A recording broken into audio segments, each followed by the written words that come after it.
Hello, my name is Leopold William Cleave.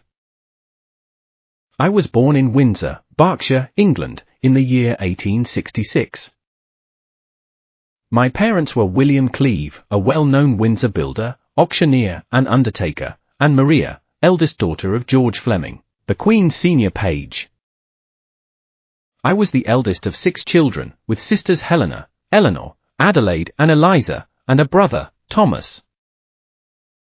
During my childhood we lived at number 29, Sheet Street, which had a garden conveniently backing onto Windsor's famous Long Walk. But I spent many happy days and nights at my grandparents' home, Adelaide Cottage, in the Home Park, about 30 minutes walk to the east. There I would often see the Queen when she visited. Here you can see me with my father and brother, Thomas, known as Artie.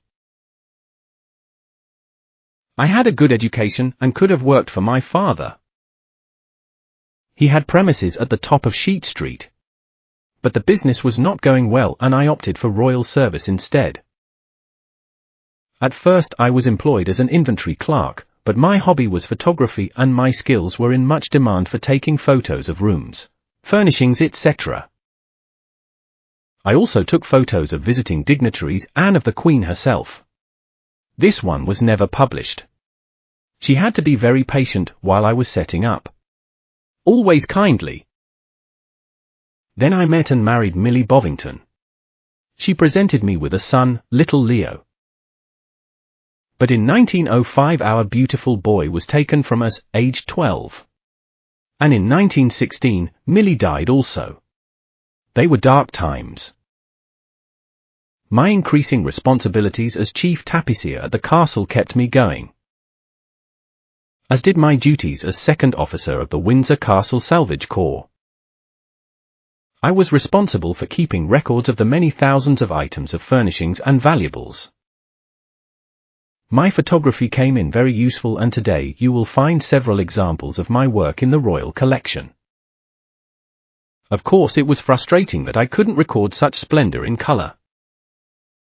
I received 10 medals over the years, including the Royal Victorian Order and others presented to me by European monarchs, such as the King of Greece. I loved my job and working terms and conditions for royal household employees were excellent. So when I was offered a big promotion as inspector at Holyrood Palace, Edinburgh, I didn't want to move. Besides, by then I had a housekeeper to whom I was very attached, also named Millie. As our local newspaper reported, my retirement also marked the end of a very ancient job title, that of Tapissier. Following retirement I invited my niece, Betty, my brother's girl, to visit the castle and my mother's childhood home, Adelaide Cottage, where she took several photos with her amazing box camera. Here I am, outside the Queen's rooms, with the resident housekeeper.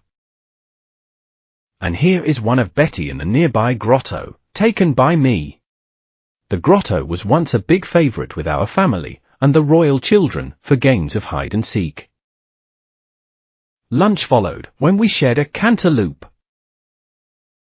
By 1943, I was 77 years of age, and living in an apartment at the castle, lonely and not well. It was wartime and with the royals in residence, we were a target for enemy bombers. But Betty kindly brought her 5-year-old son, Mike, my great-nephew, on a very welcome visit. He was terrified by the towering, dark castle walls that surrounded us as we walked to my apartment. I leave you with more examples of my lifetime's work, colorized to illustrate just how wonderful it was to freely roam for years through areas of one of the best-known buildings in the world, steeped in history, seen only by a privileged few.